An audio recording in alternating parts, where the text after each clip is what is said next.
Je m'appelle Laurette Maquet, j'habite à l'île Perrot maintenant, mais je suis née à la Chine officiellement. Par contre, j'ai vécu à Beauharnois. Mes parents étaient à Beauharnois. Il n'y a pas d'hôpital à Beauharnois. Il fallait aller à la Chine. À Beauharnois, c'est une ville super intéressante pour élever une famille parce que c'est pas trop grand. Il y a une centrale hydroélectrique. Il y a toujours les écluses. Les écluses, il y avait toujours des bateaux qui passaient. Fait qu'on passait notre temps à aller aux écluses, un pique-nique, voir les bateaux qui passaient, voir les marins, faire des salutations, voir tous les drapeaux d'où venaient ces bateaux-là. Ça a toujours intéressé la famille au niveau des voyages. J'ai resté à l'hôpital 6 mois. Malheureusement. Quand je suis arrivée à la maison, ma soeur a trouvé que c'était pas bien pratique de jouer avec une petite poupée de ce grosseur-là, mais c'est pas grave. Quand ma grand-mère maternelle est décédée presque un mois avant ma naissance, fait que mon grand-père paternel est venu habiter avec nous autres pour les 5 premières années de ma vie. C'était mon protecteur. Il n'y a personne qui pouvait me toucher quand il était là. Ça a été bien agréable. Mais ma sœur a apprécié et elle a eu sa propre chambre après ça. Parce qu'on partageait notre chambre ensemble, ma sœur aînée et moi. On est une fratrie de 4 enfants. Tout le monde est allé à l'école, tout le monde a eu la chance d'aller à l'université parce que mes parents croyaient à l'éducation. Ma mère avait été élevée à Winnipeg. Elle avait appris le français et l'anglais. Elle était franco-manitobaine. Elle faisait partie du Cercle Molière. Il y en a plusieurs qui connaissent ça. Mais ses parents ne croyaient pas à l'éducation des femmes. Ils croyaient à l'éducation des garçons. Puis du côté de mon père, c'est le seul qui est allé à l'université. Son père, il a offert les cours d'université aux garçons, mais pas aux filles. OK? Fait que la famille a considéré que c'était bien important, l'éducation. Ma mère a été commissaire d'école à Beauharnois pendant 19 ans, puis elle a été membre fondateur de la bibliothèque à Beauharnois. Puis mon père a obtenu une subvention du gouvernement fédéral en 1967 lors du centenaire, pas juste l'expo, là, le centenaire du Canada. Puis quand il est arrivé à la ville a refusé la subvention. Parce que je crois que l'Église était assez impliquée, puis le curé n'était pas intéressé à l'éducation des gens. Ma mère, on a changé le nom de la bibliothèque parce que la bibliothèque avait le nom du curé à un moment donné, puis on l'a fait changer à la bibliothèque municipale de Beauharnois.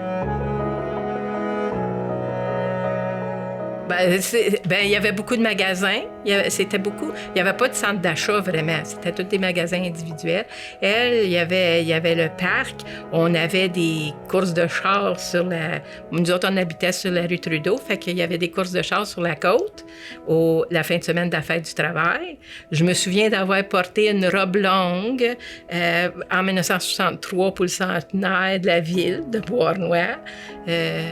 On allait à l'école à pied, on revenait à pied à la maison, puis aller-retour. On était en forme dans ce temps-là. Si c'était plus loin, on allait en bicyclette. C'était bien agréable, la vie. Ça l'est probablement encore pour les familles, mais je ne suis plus là. Je retourne souvent. La famille a son terrain au cimetière. Mes parents sont là. Ma grande-tante est là, parce que ma grande-tante est venue habiter à côté de chez nous pendant plusieurs années. Puis, c'est ça. Je vais retourner là à la fin. J'étais là de ma jeunesse jusqu'à ce que j'aille à l'université à Montréal. Puis, je suis revenue en 2005, après avoir étudié puis avoir travaillé. Mon travail, je suis bibliothécaire professionnelle. J'ai administré des bibliothèques publiques en général. J'ai étudié à l'Université de Toronto. L'Université de Toronto m'a accepté. On était 4 Québécois à l'Université de Toronto dans le temps. Un professeur, puis 3 étudiants. 2 à la maîtrise, puis 2 au doctorat, puis 1 à la maîtrise. Moi, j'étais à la maîtrise. Les 2 au doctorat sont devenus professeurs à l'Université de Montréal, puis à l'Université McGill. Fait que c'était intéressant. Mais je m'ennuyais un étudiant à Toronto, puis qui n'a pas d'argent, je travaillais. Fait que le samedi, je travaillais à la cartothèque. Fait que j'ai appris beaucoup de choses avec la cartothèque. Puis on voyait des pays, puis on voyait des cartes topographiques. Mon père avait fait les cartes topographiques du nord du Québec il y a longtemps.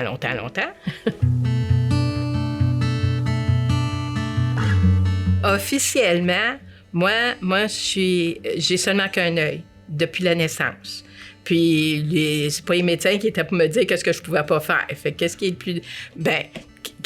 le plus difficile à faire? J'aurais voulu être chirurgien du cerveau, mais ça, je suis pas douée pour ça, puis je tremble trop. Il y a aucun patient qui voudrait m'avoir, puis je suis pas bonne en sciences. Fait que qu'est-ce que je peux faire à part de ça? Fait que oui, j'aimais beaucoup lire. Quand je suis allée à l'école de bibliothèque, moi, j'espère que vous allez pas me dire que vous êtes venu parce que vous aimez lire. Parce que c'est pas ça qu'on fait. On organise l'information, on rend accessible l'information, on donne la chance aux gens de trouver l'information, quelle qu'elle soit. Si on a une question, il faut avoir une réponse. OK? C'est ça, en fin de compte.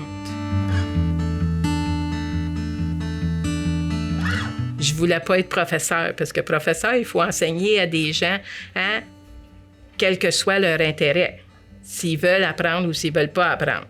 Ça, c'est forçant. Tandis que le bibliothécaire, j'étais dans une bibliothèque publique. Les gens, en général, viennent à la bibliothèque publique parce qu'ils veulent apprendre quelque chose. Ils veulent de l'information. Des fois, ils sont gênés. Ils lisent pas beaucoup. Des fois, ils lisent beaucoup. Des fois, fait que c'est ça. Aider les gens qui veulent se faire aider. Ça, on dirait que c'est moins forcé. En tout cas, c'est ça. Mais j'ai travaillé. C'est ma sœur qui m'a trouvé l'emploi à Aylmer. Ça fait partie de Gatineau maintenant. C'était une bibliothèque publique. La municipalité grossissait. Puis les BCP dans le temps, ça s'appelle d'autres choses maintenant, mais la BCP de l'Outaouais, elle devait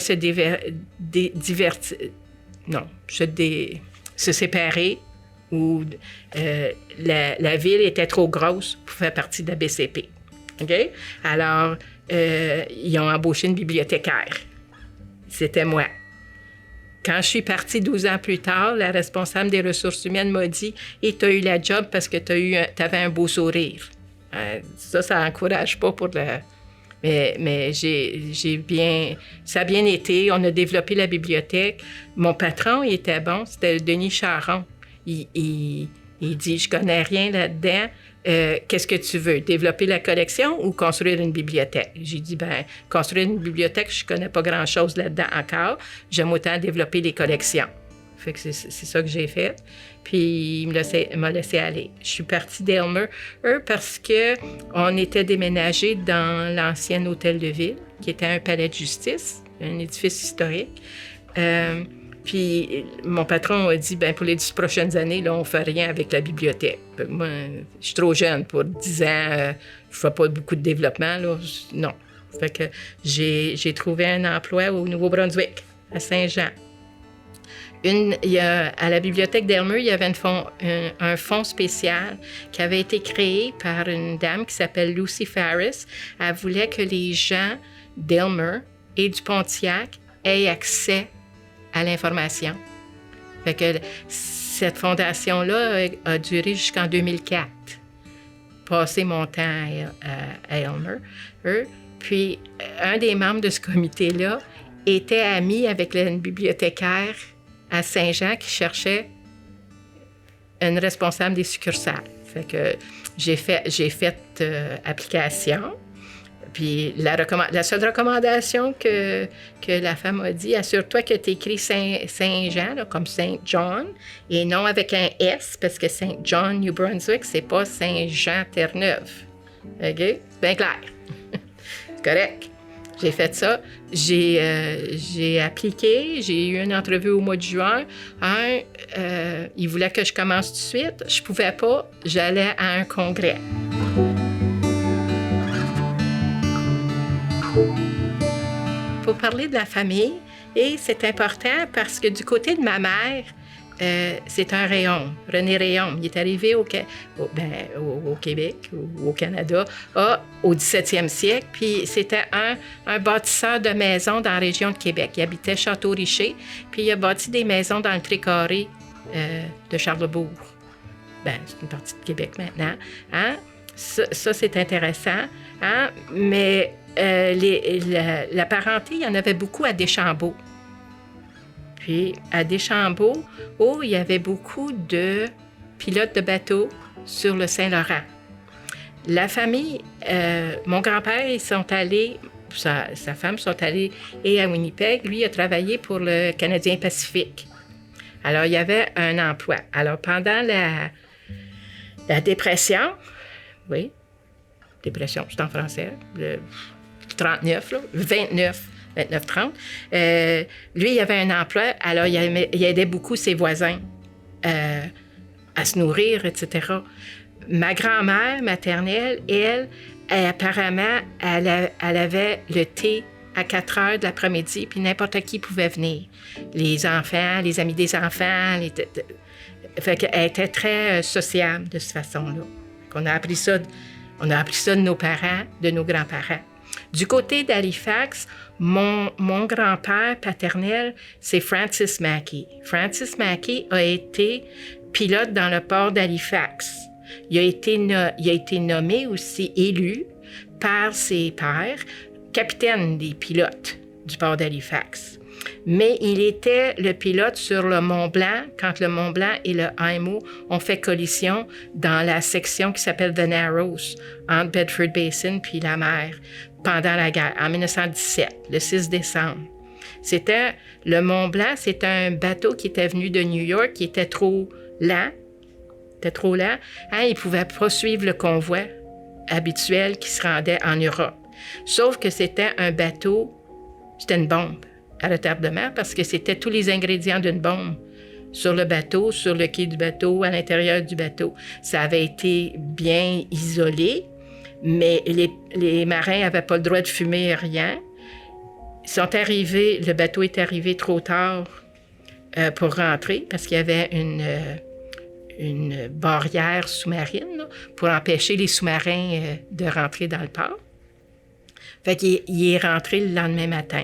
Il y a un bateau dans le Bedford Basin qui voulait sortir, qui n'a pas pu partir assez vite.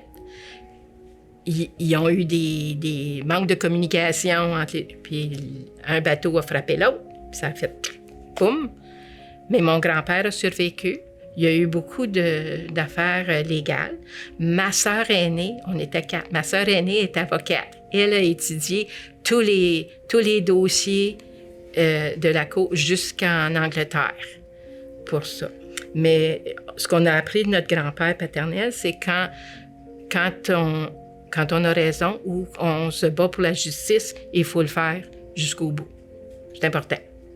Alors, tu sais, on a des leçons qu'on apprend. On pense pas qu'on l'a appris, mais on l'a appris comme ça. T'sais.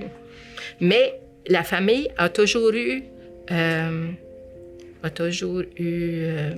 été toujours fière de notre grand-père parce qu'il y a 2 autres Francis qui ont été nommés, des petits-fils qui ont été nommés Francis pour leur grand-père. Fait que c'est... L'affaire de l'explosion d'Halifax, c'est qu'il y a eu il y a des médecins qui sont venus d'un peu partout, des infirmières qui sont venues partout, il y a eu de l'aide, mais l'Institut national canadien des aveugles a été commencé à cause de l'explosion, parce qu'il y avait eu tellement de blessures aux yeux dans ce cas-là, parce que les gens étaient fascinés par le feu dans le port, donc ils regardaient par la fenêtre. Quand l'explosion a eu lieu, les fenêtres ont éclaté, puis ils ont toutes balafré les visages des gens. Fait que, c'est ça. Mais j'ai travaillé un été à la bibliothèque de l'Institut national canadien des aveugles à Toronto aussi, à cataloguer des choses. Fait que c'est intéressant. Les choses, ça vaut la peine.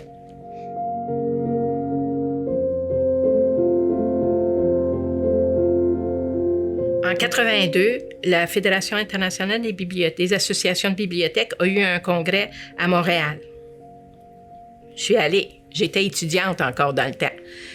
Mais c'était intéressant parce qu'il y avait des bibliothécaires de partout. Puis, quand on a un problème à régler, c'est toujours mieux d'avoir plus de points de vue. Puis, on ne peut pas toujours penser dans notre petit carcan local. Alors, je me suis dit, ça va être la façon. Je vais aller à différents congrès quand j'ai amassé assez d'argent, puis je ferai mes voyages comme ça. J'ai été chanceuse pour mon premier emploi. Il me donnait congé pour la semaine pour le congrès, puis je prenais 3 semaines de vacances après le congrès. C'était bien pratique parce que quand tu vas au congrès, tu apprends toutes sortes d'affaires à propos de la place. Puis ensuite, là, en général, j'avais déjà des voyages d'organiser, mais je pouvais toujours adapter un peu. Fait que j'ai beaucoup, beaucoup apprécié mes voyages. J'en ai fait un à Chicago. J'ai de la parenté à Chicago, évidemment. J'en ai fait un à Boston, aux États-Unis. J'ai de la parenté à Boston, aux États-Unis. Mais les gros voyages, le premier à l'extérieur, c'était au Japon. Ça, je me suis promenée seule. Ils trouvaient ça, c'était dans les années 80. Hein. Une femme seule, là, j'étais pas dans une grande ville non plus. Des grandes villes. Il y en a beaucoup des grandes villes, mais j'ai pas resté à Tokyo, rien. Hein, j'étais allée me promener. Et puis, les jeunes venaient me voir puis me demandaient « Qui êtes-vous? Pourquoi êtes-vous ici? » Mais il faut baragouiner, hein. J'avais appris un peu. Tous mes voyages, j'ai essayé d'apprendre la langue avant d'y aller. Sauf que c'est juste assez pour dire qu'on n'en sait pas. Fait que c'est ça. Je suis impressionnée maintenant parce que je sais pas comment j'ai fait pour voyager, puis me faire comprendre, puis être comprise, puis comprendre les autres quand on a une conversation plutôt unique. Mais c'est ça. Mais mon voyage en Russie, j'étais à Moscou pour le congrès, mais ça, c'était en 91. En 91, c'était le coup d'État, quand Yeltsin a déposé Gorbatchev. Fait que j'étais arrivée le samedi à l'aéroport. Pas de problème, pas d'argent encore. Il y a 2 femmes qui m'aident pour avoir un panier pour les bagages et tout ça. Ça coûte 1 rouble. OK? 1 rouble, c'est 282 roubles pour une pièce canadienne dans le temps. OK? Je suis pas sortie de l'aéroport encore, moi, j'étais sur Aéroflot de Paris. OK? Pas de problème. Il y a un avion américain qui est arrivé. Eux autres, ils cherchaient leur porte-bagages. C'était une pièce américaine par ce temps-là, tout de suite. Je me suis dit, il y a un problème ici. Il y a quelque chose qui ne marche pas. Le lundi, et les chars d'assaut étaient dans la rue, puis la Maison Blanche, il y a une Maison Blanche à Moscou, elle avait été bombardée, etc. Au Congrès, le ministre des Affaires culturelles a donné son discours. Le mercredi, quand j'étais allée aller visiter la bibliothèque de Moscou, ça a commencé avec tous les employés étaient dans la salle des employés et regardaient la télévision parce que Gorbatchev donnait son discours à 6 heures. Fait que la réception a commencé en retard, puis ça a commencé avec 3 chants funèbres pour les jeunes qui étaient morts. Mais ça, c'est spécial. Le ministre de l'Éducation n'était plus ministre de l'Éducation. On est allé au vendredi, la fin du congrès. Le ministre de l'Éducation de l'Éducation était revenu. De l'Éducation de la culture, je ne me souviens plus. Mais entre-temps, les Américains étaient partis parce qu'ils avaient peur qu'il se passe trop de quoi. OK? Puis quelqu'un m'a demandé, pars-tu, toi? Non. Moi, j'ai mon billet, j'ai mon voyage d'organiser, j'ai mon billet de retour dans 3 semaines. Je regrette, je reste. C'est ça. Mais on avait un voyage jusqu'à Irkoutsk. On était juste 2, les 2 Canadiens. C'est un voyage organisé après le congrès. Ils ont eu l'affaire pareille. On était à l'aéroport, puis notre guide nous dit l'avion va être 24 heures en retard. Voulez-vous y aller pareil? Tous les 2, on a dit oui. Parce qu'on est allé voir le lac Baïkal, puis on est allé voir Irkoutsk, puis tout ça. Sauf que la raison pour laquelle l'avion ne partait pas, c'est parce qu'il n'y avait pas assez d'essence dans l'avion pour se rendre à destination. On a dit ça vaut la peine, ça valait la peine. Ça, c'était un voyage exceptionnel. Le journaliste de Saint-Jean, dans le temps, j'étais à Saint-Jean, a appelé pour me demander comment ça allait. On est à l'hôtel. Ben, ça va bien. Le congrès a lieu, puis on se rencontre, etc., etc. Mais on était 3 Québécois, puis une Française à l'hôtel, puis on a resté réveillés toute la nuit. Il y en a un qui voulait aller dans la rue voir qu'est-ce qui se passait, puis tout ça. Puis les 3 autres ont dit non, on sort pas de l'hôtel. Pas du tout. Pas du tout. Ou la Française avait été en Algérie dans le temps de la guerre, là aussi. Elle a dit non, on sort pas dans la rue. Fait que, mais c'est ça, c'est les rencontres avec les gens qui étaient intéressants pour tout ça.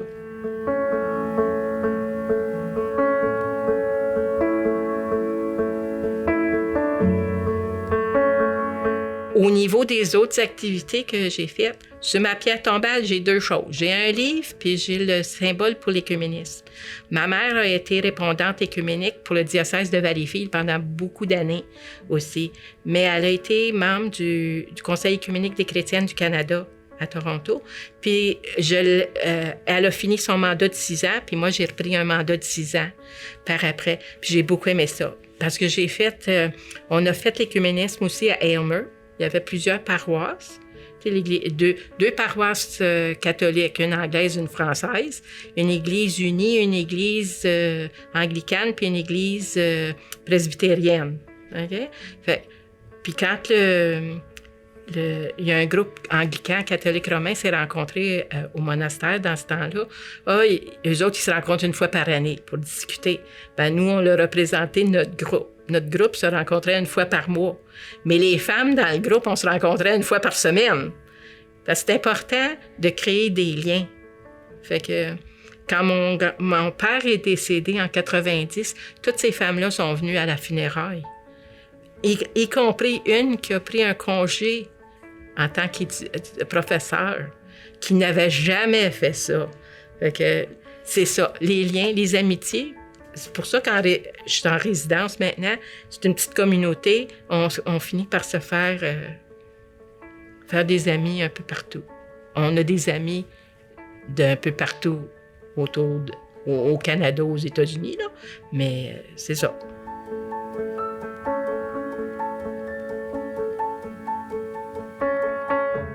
Ben, mes parents ont toujours été impliqués bénévolement. Moi, j'étais le bébé, fait que je suivais mon père, je suivais ma mère quand il faisait des ventes dans le sol de l'église avant que ce soit populaire, que ce soit des compagnies maintenant qui le font, genre d'affaires. Mais je suivais mon père pour les paniers de Noël. Il était bien impliqué. Je me suis beaucoup impliquée. J'ai fait un peu d'alphabétisation au Nouveau-Brunswick. On avait développé à la bibliothèque une femme avait créé un programme pour les nouveau-nés. Les bibliothèques préparaient un sac pour tous les nouveau-nés de la province. La lieutenant-gouverneur du temps, Maryland Trenholm Council, avait pris ça en projet par après pour l'étendre à toute la province. Fait que les bibliothèques se sont impliquées là-dedans. Ça, c'est une affaire. J'ai fait beaucoup d'écuménisme. À Beauharnois, quand je suis revenue en 2005, je cherchais quelque chose à faire. Alors, j'étais au Centre d'action bénévole. Ils cherchaient quelqu'un pour faire des rapports d'impôts pour les gens qui ont des revenus assez bas. C'était un programme fédéral. C'est l'est encore. C'est un programme fédéral-provincial. Ça fonctionne encore. Je l'ai fait pendant 20 ans. Je suis prête à prendre ma retraite. J'ai dit, c'est fini. Je pense qu'on est 4 ou 5 qui ont dit, OK, c'est fini, là. Il y aura une nouvelle gang l'année prochaine. Fait que c'est ça. Je pense que c'est ça, mon bénévolat. J'ai été Jeannette, puis guide, puis chef d'équipe, puis chef de groupe, puis tout ce que tu veux, là. Si vous voulez une anecdote, le dernier camp de guide à Aylmer, Je suis allée parce que j'avais l'auto. Fait qu'après la journée de travail, j'allais stationner mon auto au camp pour qu'il y ait une auto si jamais il y avait quelque chose d'important qui se passe, s'il y avait une urgence. Bon, ben, quand je suis partie d'Aylmer, la responsable des guides, ben, c'est parce qu'il y a eu un ours qui est venu chez le camp, puis a défoncé le frigo. OK? Puis, je me souviens seulement que j'ai dit ceux que courez pas. Rendez-vous dans vos tentes, puis restez bien tranquille. OK? L'ours va partir. On leur a dit, ayez pas de bonbons dans votre tente. OK? Ben là, ils ont compris pourquoi il fallait pas avoir de bonbons puis de toutes sortes d'affaires dans leur tente. Hein? De la bouffe dans la tente. Mais quand je suis partie d'Aylmer, la responsable m'a dit, ah oui, et les services ont dit, il a fallu abattre l'ours parce qu'il était malade puis il était dangereux. Ah, une chance que tu m'as pas dit ça quand c'est arrivé parce que fallait rester calme, tu sais. Mais des jeunes, non, ça, il y en a toutes sortes d'anecdotes. C'est toujours mieux les histoires qui sont heureuses que ceux qui sont... C'est comme ça. On vieillit plus longtemps. On vit plus longtemps quand on se souvient des bons souvenirs. Puis il y en a beaucoup.